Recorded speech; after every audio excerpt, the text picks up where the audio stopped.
Assalamualaikum warahmatullahi wabarakatuh.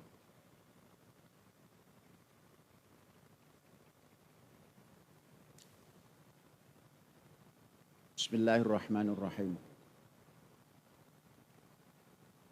Allahu Akbar, Allahu Akbar, Allahu Akbar.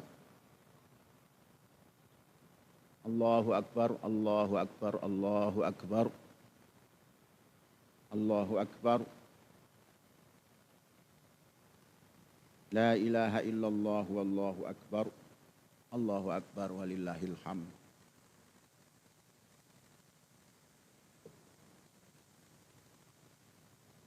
Asyhadu an la ilaha illallah wa asyhadu anna Muhammadan abduhu wa rasuluh. Alhamdulillahi rabbil alamin. Ar-Rahmanir Rahim. Maliki yaumiddin. Iyyaka na'budu wa iyyaka nasta'in. Ihdinas siratal mustaqim. Siratal ladzina an'amta 'alaihim ghairil maghdubi 'alaihim waladdallin.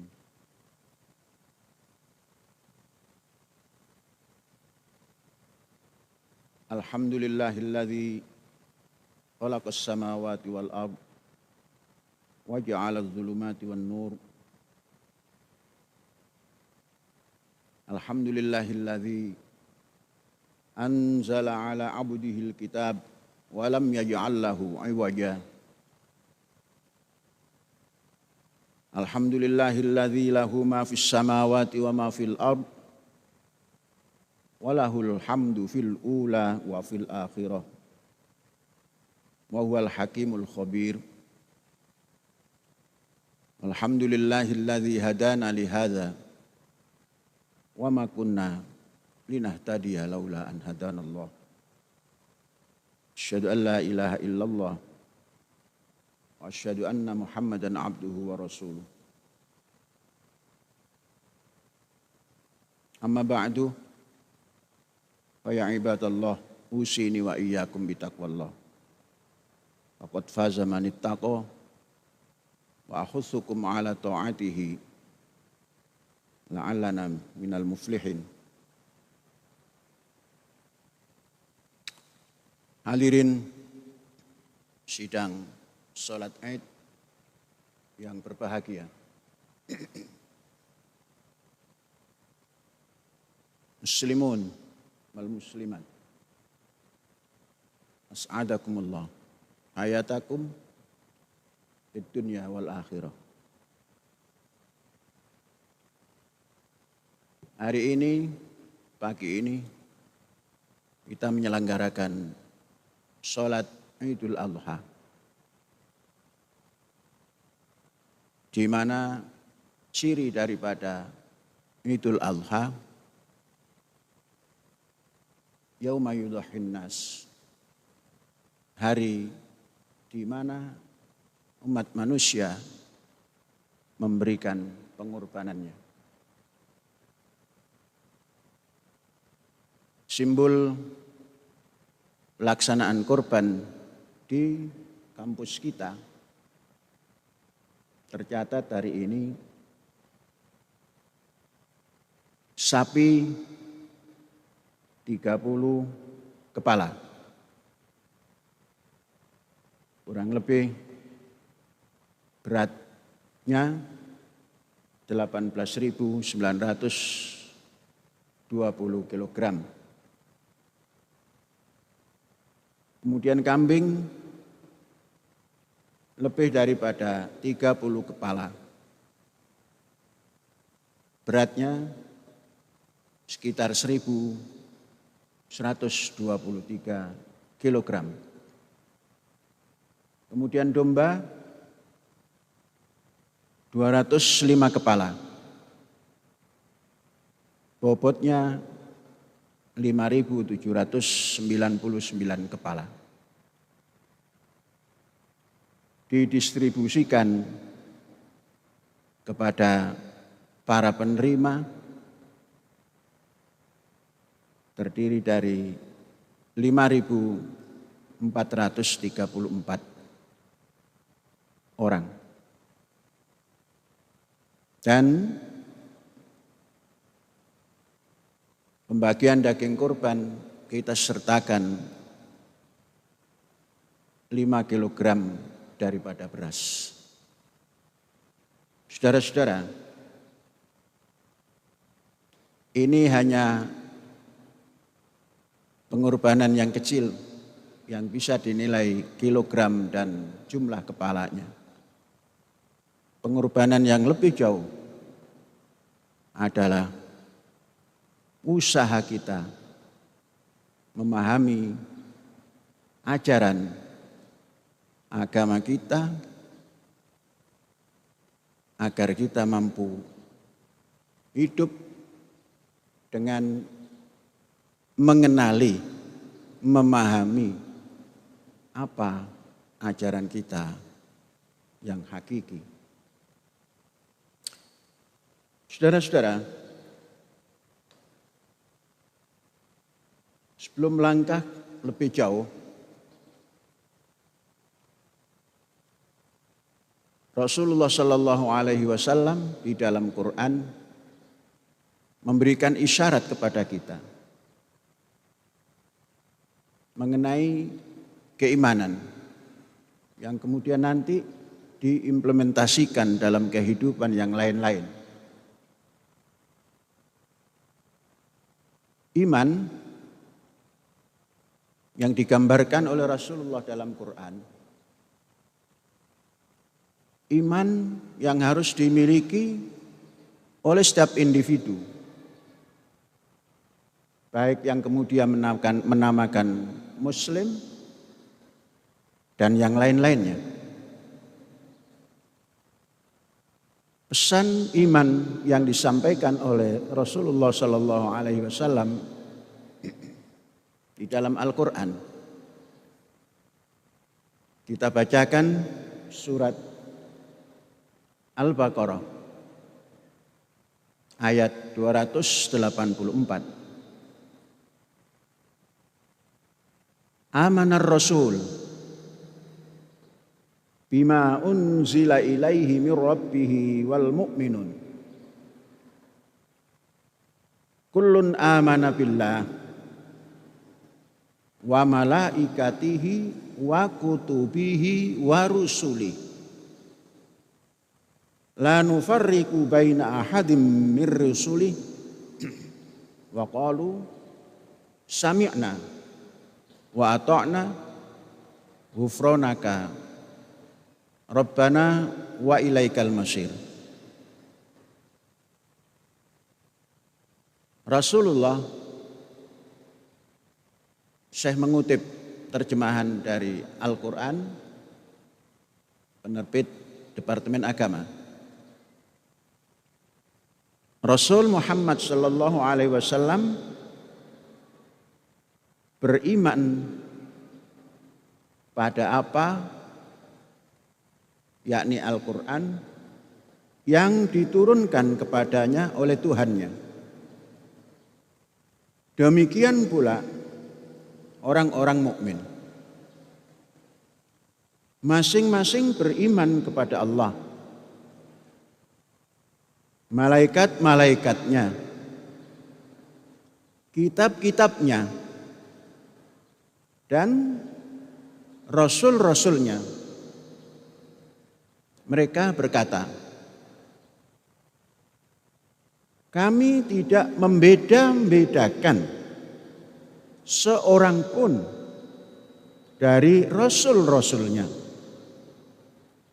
Mereka juga berkata, kami dengar dan kami taat. Ampunilah kami wahai Tuhan kami, hanya kepadamu tempat kami kembali. Al-Baqarah ayat 285 mungkin. Coba nanti ditengok lagi dalam Al-Quran. Saudara-saudara, iman itu adalah suatu hal yang menjadi landasan hidup landasan melangkah, landasan ibadah, landasan hidup bersama dalam kehidupan berbangsa dan bernegara, dan juga hidup dalam lingkungan umat manusia sedunia. Inilah sikap Nabi Muhammad tentang iman. Tentunya disampaikan kepada umatnya yang kini kita ada di dalamnya. Jelas disampaikan di sini Rasulullah dan para orang mukmin mengakui adanya Allah yang sama. Iman pada Allah yang sama. Kemudian dilanjutkan, masing-masing yang ada di lingkungan Nabi Muhammad ketika itu, masing-masing beriman selain kepada Allah, kepada malaikatnya. Kemudian kitab-kitabnya. Bukan hanya satu kitab, kitab-kitabnya. Wa rusulihi, mengajak mengimani kepada para rasul-rasulnya. Kehidupan Nabi Muhammad ketika itu berada dalam lingkungan yang beraneka ragam keagamaan dan keyakinan. Ternyata kalau kita ikuti pesan daripada Al-Quran ini, kita bisa membayangkan betapa terjadinya kerukunan yang tinggi sampai kepada malaikat sama mengimaninya. Yang ketika itu kutub atau buku-buku atau kitab-kitab suci diimani yang ada ketika itu. Dan sampai hari ini yang ada ketika ini kalau kita mengikuti tuntunan Rasul. Semua kitab yang dibawa oleh para Rasul diimani. Setelah mengimani kitab-kitabnya, para Rasulnya diimani atas anjuran dan dakwah Rasul Muhammad sallallahu alaihi wasallam. Kemudian terjadi sikap ketika itu para mukmin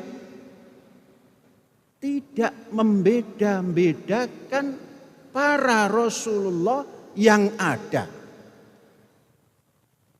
Tidak dibeda-bedakan, diimani semuanya para Rasul Allah. Kemudian mereka mensikapi, ya Rasul, aku dengar, kami dengar, dan kami taati ajaanmu itu.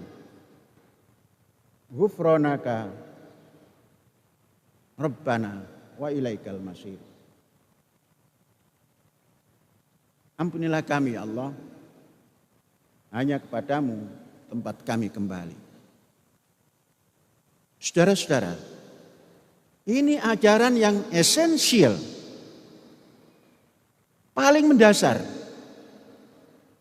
Beginilah ajaran yang dibawa oleh Rasulullah Sallallahu Alaihi Wasallam untuk umat manusia semuanya, termasuk kita yang Muslim dan yang sebelum Nabi Muhammad.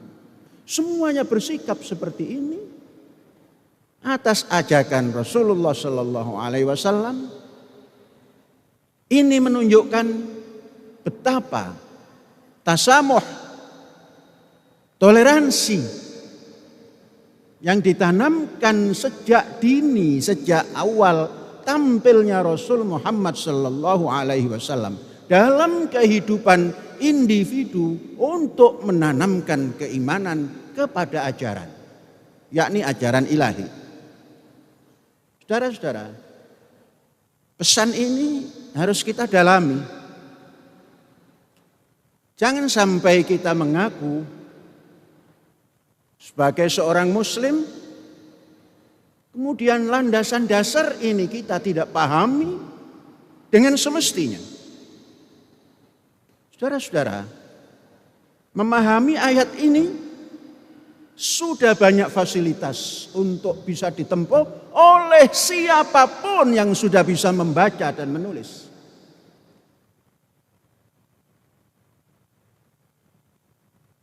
Siapapun muslim yang sudah bisa membaca dan menulis, mesti keimanannya seperti yang dikehendaki oleh Rasul Muhammad sallallahu alaihi wasallam.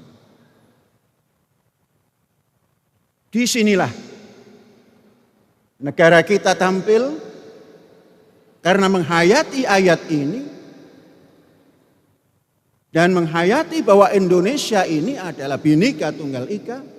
Segala macam bangsa ada karena memang awalnya berbangsa-bangsa, disatukan, diikat dalam satu ikatan dasar yang ditanamkan dasar itu dalam teritori yang bernama Indonesia Raya. Dan dasar itu digali sejak sebelum dimerdekakan oleh bangsa Indonesia, yakni Hindia Belanda.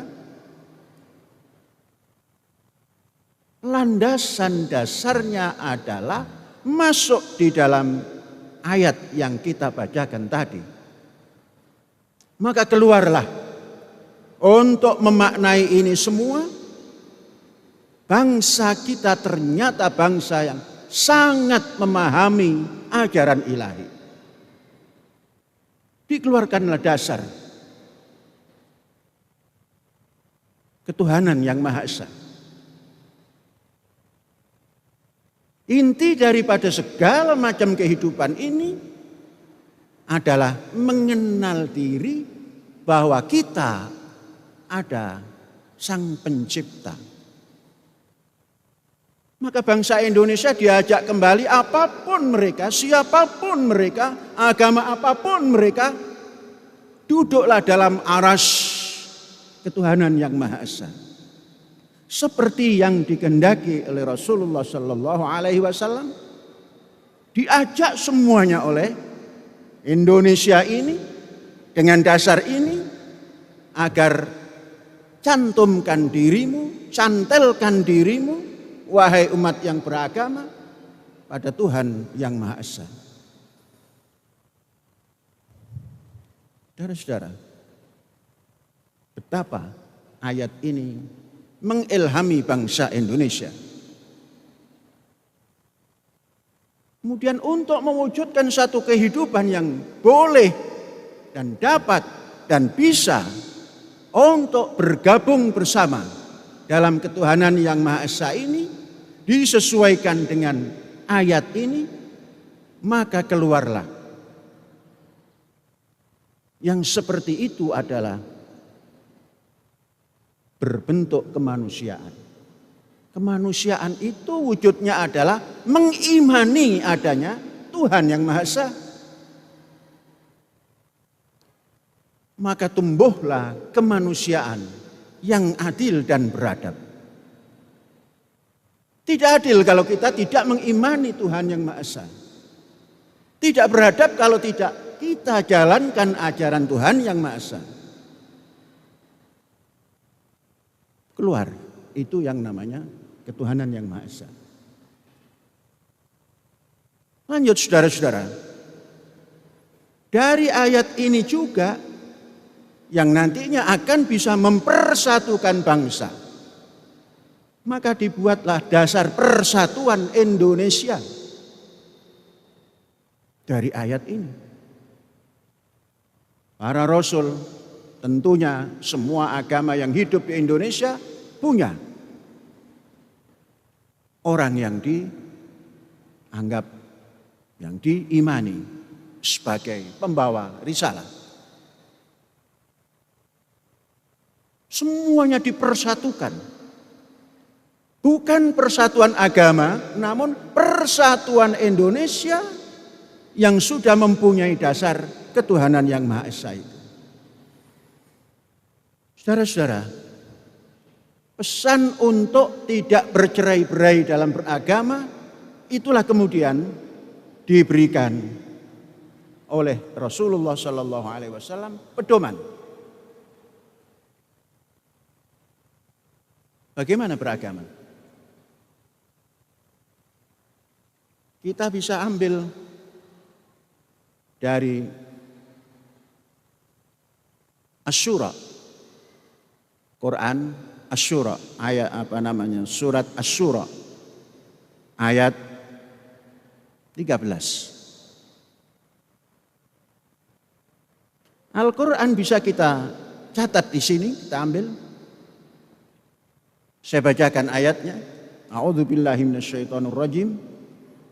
Syara'a lakum minad-din ma wassa bihi Nuhan walladzi auhayna ilaika wa ma wassayna bihi Ibrahim wa Musa wa Isa an aqimuddin wa la tatafarraqu fihi kabura 'alal musyrikin ma tad'uuhum ilaihi Allahu yajtabi ilaihi man yasha wa yahdi ilaihi man yasha may yunib.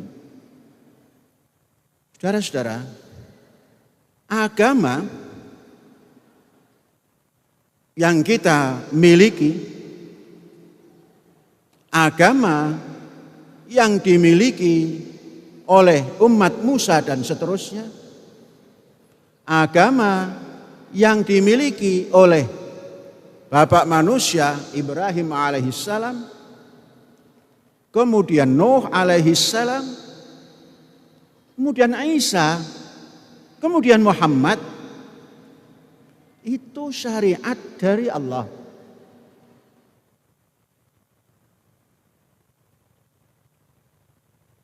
Arti dari ayat yang kita baca tadi, terjemahannya, diwariskan kepada Nuh.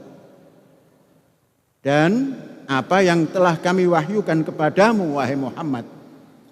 Dan apa yang telah kami wasiatkan kepada Ibrahim, kepada Musa, kepada Isa. Apa wasiatnya? Tegakkanlah agama. Departemen Agama memberikan catatan keimanan dan ketakwaan. Tegakkanlah agama.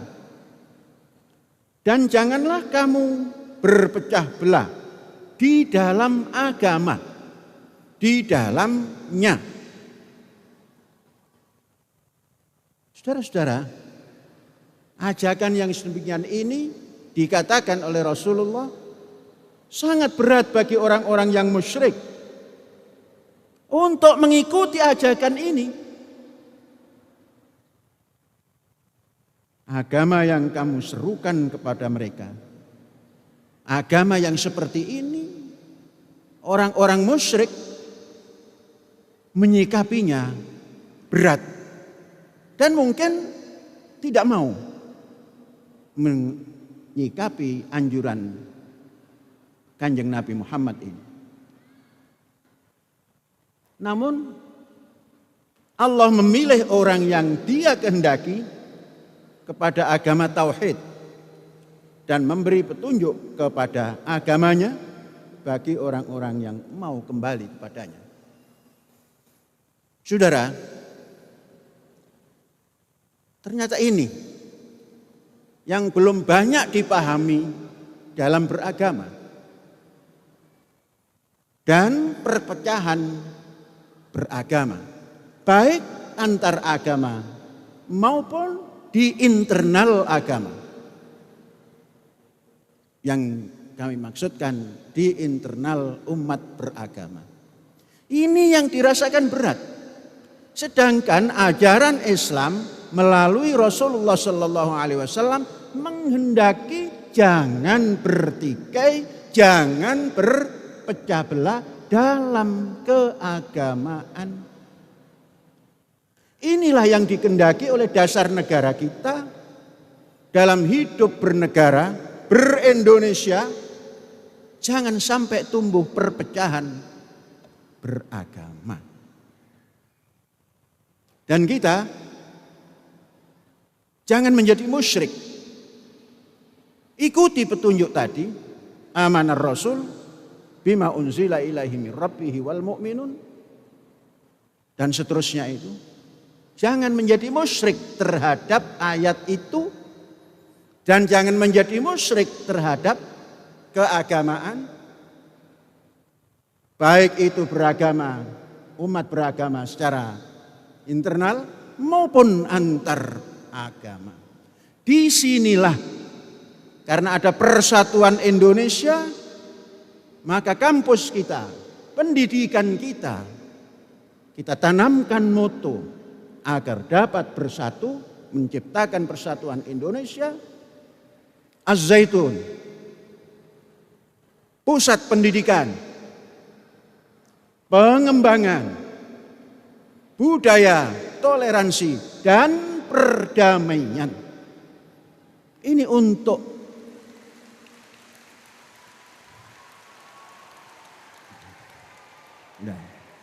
ini adalah untuk menjalankan pesan agar kita tidak bertafarruq, berpecah belah dalam beragama. Agama apapun di Indonesia itu dijamin oleh Al-Quran. Al-Quran menjamin. Kemudian bangsa Indonesia dengan sikapnya yang gentle, membuat dasar negara, menjamin seperti apa yang ada dalam ajaran ilahi ini. Tidak siapapun yang boleh menciptakan perpecahan agama. Adapun ijtihad umat beragama mendalami tuntunannya, itu dijamin kemerdekaannya agar dia yakin terhadap apa yang dijalankannya sesuai dengan kehendak ajaran ilahi ini.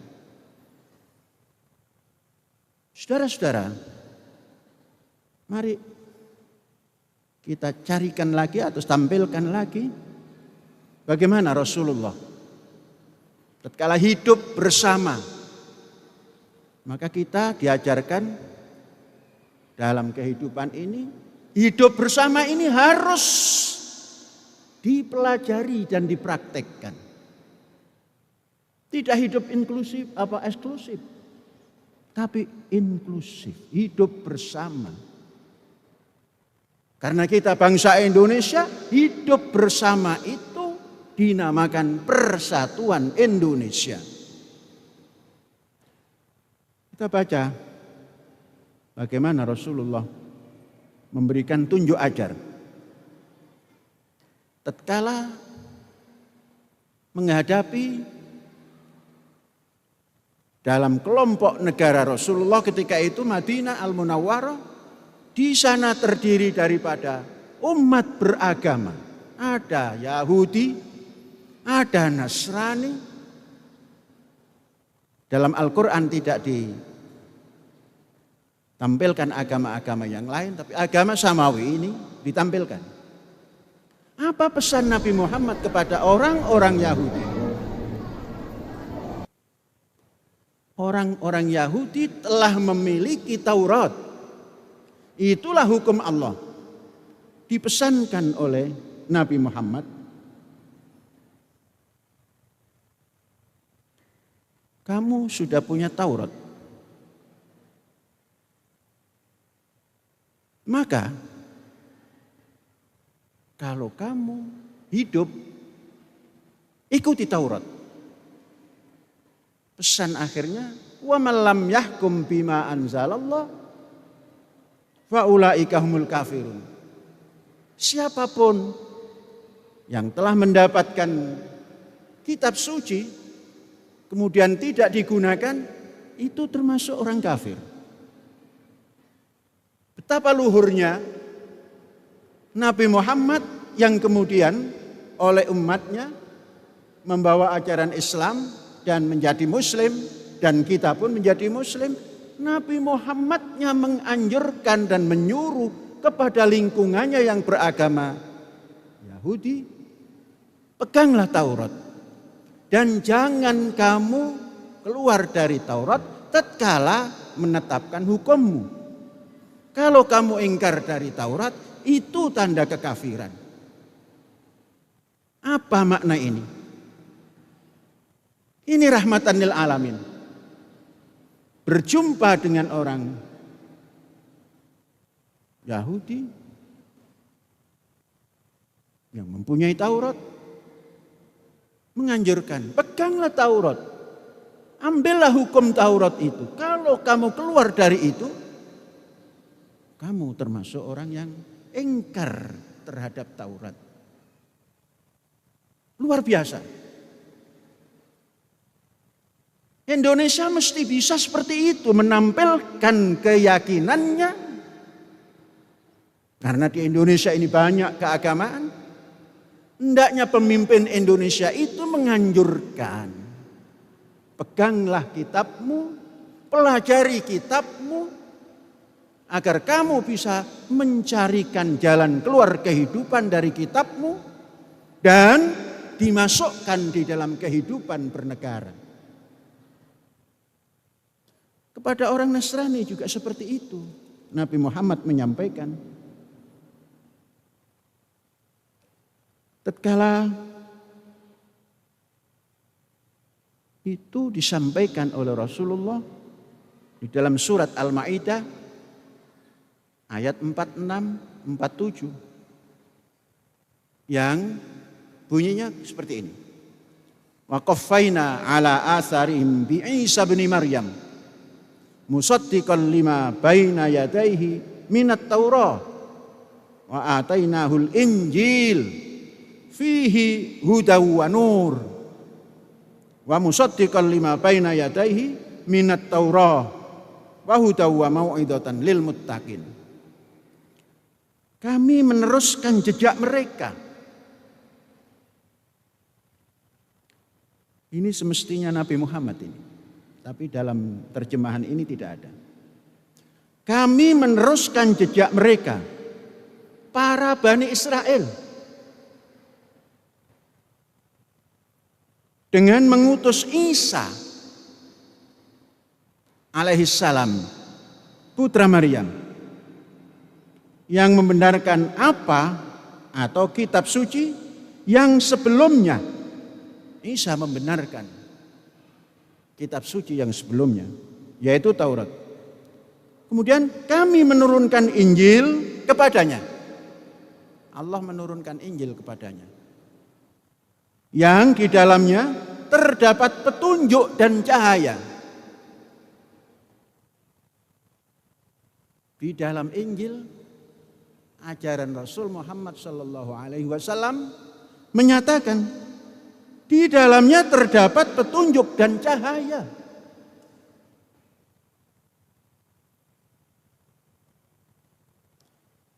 Dalam Injil itu membenarkan kitab suci yang sebelumnya, yaitu Taurat, dan menjadi petunjuk serta pengajaran bagi orang-orang yang bertakwa. Kemudian setelah itu Rasulullah menyampaikan lagi pesan. Wal yahkum ahlal Injil bima anzalallahu fihi wa man lam yahkum bima anzalallahu fa ulaika humul fasikun. Hendaklah pengikut Injil memutuskan urusan, menurut apa yang diturunkan Allah di dalamnya. Siapa yang tidak memutuskan sesuatu urusan menurut ketentuan yang diturunkan oleh Allah, maka mereka itulah orang-orang fasik. Rasulullah berhadapan dengan orang-orang Nasrani seperti itu, mengingatkan, peganglah Injil dengan sebaik-baiknya dan jadikanlah hukum hidupmu. Kalau tidak begitu, kalau tidak memegang kitab sucinya itu untuk menetapkan hukum-hukum hidupnya, mereka orang fasik. Apa yang bisa kita tarik pelajaran daripada ini? Oleh karena itu, menyadari hal ini, maka dasar negara setelah terciptanya persatuan meletakkan orang beragama, apapun agamanya, mereka adalah bangsa Indonesia, rakyat Indonesia, ra'iyah Indonesia. Maka diciptakan dasar supaya ini tidak bengkreh, tidak saling tafarruq fiddin. Maka diciptakan kerakyatan yang dipimpin oleh hikmah kebijaksanaan. Itulah tadi ajaran ilahi yang seperti itu. Itulah hikmah, itulah kebijaksanaan. Karena sudah tumbuh dari kemanusiaan yang adil dan beradab. Karena sudah tumbuh dari persatuan yang didasari oleh iman pada Tuhan Yang Maha Esa. Keluarlah kerakyatan yang dipimpin oleh hikmat kebijaksanaan, tentunya dalam permusyawaratan. Di sini letak mencari kebenaran, mencari titik jalan ke depan.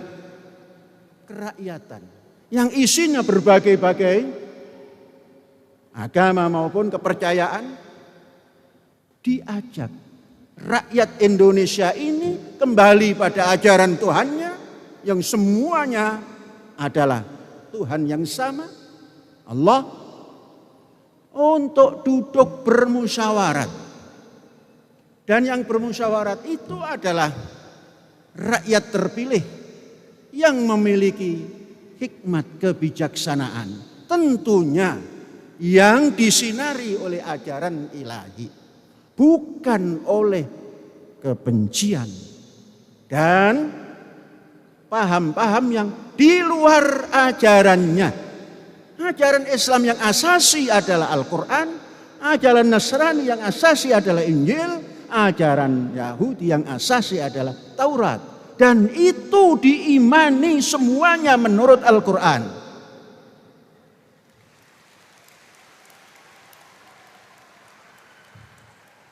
Saudara-saudara, maka tumbuh permusyawaratan tadi.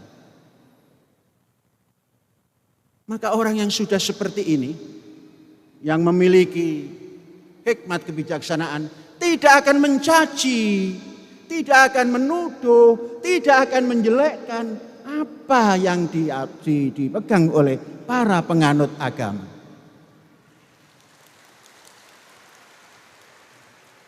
Di sini agar bisa tampil memiliki hikmat kebijaksanaan melalui pendidikan. Hikmat kebijaksanaan itu bukan tampil dengan dibayar uang baru menjadi wakil. Tampil dengan iman yang sejati, dengan fikir yang bebas, dengan ilmu yang mumpuni. Itulah hikmat kebijaksanaan, didapat dari pendidikan yang jelas. Maka pendidikan yang dikeluarkan oleh pendidikan nasional maupun pendidikan keagamaan membuat kurikulum untuk menghantar anak didik ini supaya menjadi bangsa yang waras, bangsa yang cerdas, bangsa yang mampu hidup bersama.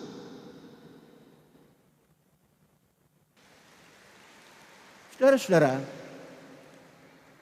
maka kurikulum sangat mutlak. Maka tatkala ada usaha yang mau memasukkan kurikulum untuk semua, yang dasarnya satu kepercayaan atau satu keagamaan saja, maka itu harus kita hindari. Karena di dalam dasar negara kita, kerakyatan yang dipimpin oleh hikmat kebijaksanaan itu diatur dalam pendidikan, baik itu pendidikan nasional maupun pendidikan keagamaan. Jadi yang tampil mewakili rakyat ke depan adalah siapapun bangsa Indonesia yang memiliki kebijaksanaan dan hikmah, hasil pendidikan yang tepat. Disitulah nanti akan bisa menjalankan permusyawaratan yang penuh toleran. Musyawarah itu wujud daripada toleran.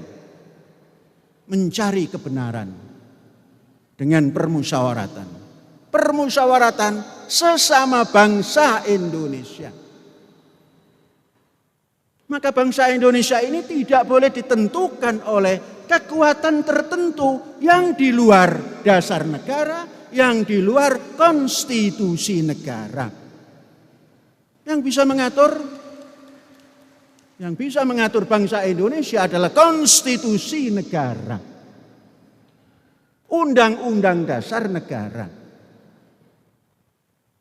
Maka terjadi permusyawaratan dalam perwakilan.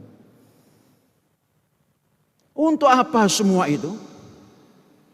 Semua itu adalah untuk mewujudkan keadilan sosial yang merata, yang tidak pandang suku bangsa, yang tidak melihat apa agama. Jadi bangsa Indonesia seperti itu.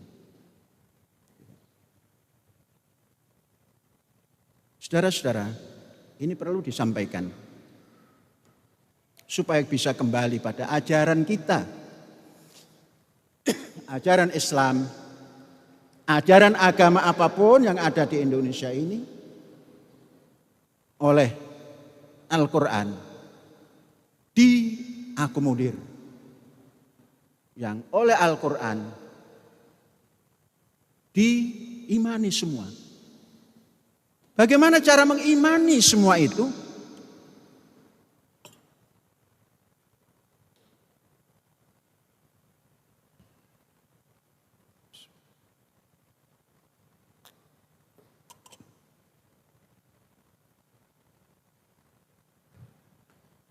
Dalam praktek iman kepada ajaran seperti ini, kita kembalikan semua pada ajaran. Kemudian kita terapkan ajaran ini masuk dalam dasar negara kita ini. Sehingga iman kita ini iman yang Qur'ani. Maka akan tercipta, karena kita Muslim, tidak bakalan kita mencaci agama lain.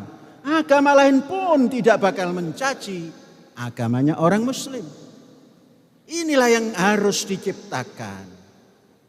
Menciptakan ini rujukannya adalah Quran.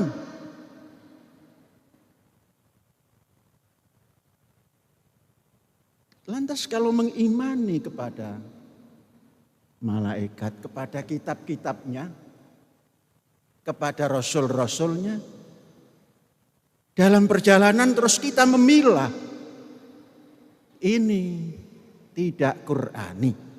Dan ini tidak sesuai dengan dasar negara kita. Saudara-saudara, bangsa Indonesia arif untuk menjalankan penjabaran daripada dasar negara, maka dibuat undang-undang dasar.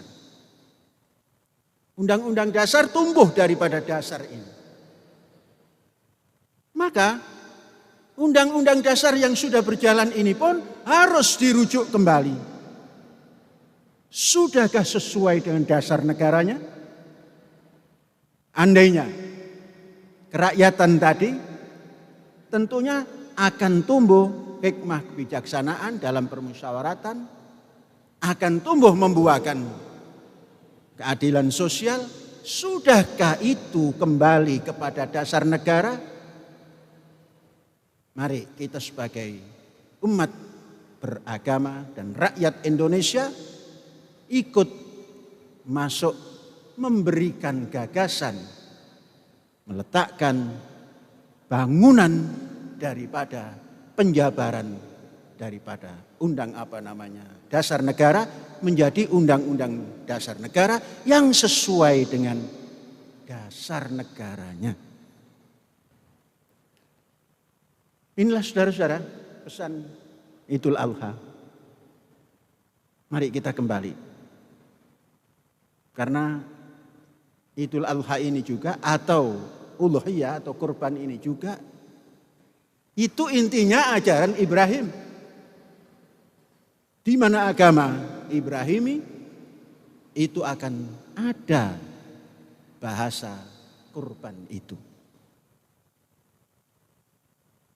Ini menandakan Rasulullah SAW tidak pernah putus dari leluhur agamanya. Coba pelan-pelan kita ciptakan budaya seperti yang dikehendaki oleh Al-Quran tadi. Amanar Rasul bima unzila ilaihi min rabbihi wal mu'minun dan seterusnya. Kemudian kita duduk di negara Indonesia ini yang punya dasar negara yang sangat sesuai dengan apa yang ada di dalam ajaran ilahi ini. Mari kita ciptakan. Kemudian ujungnya wala tatafarraqu fihi. Jangan berpecah belah atas nama agama.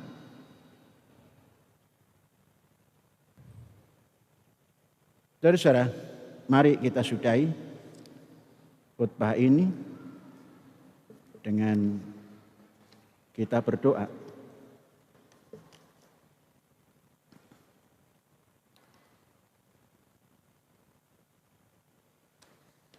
Mari kita berdoa bersama-sama. Allahumma salli ala Muhammad. Sallim wa radiyallahu ta'ala an kulli sahabati Rasulullah ajma'in. Walhamdulillahi rabbil alamin. Allahumma antas salam. Wa minkas salam wa ilaika ya'udus salam fa hayyina rabbana bis salam wa adkhilnal jannata darus salam tabarakta rabbana fa ta'alait ya dzal jalal wal ikram. Allahumma rahmataka narju fala takilna ila anfusina tarfata ain wa aslih lana syu'unana kullaha la ilaha illa anta. Allahumma ja'alna minal muttaqin al-abrar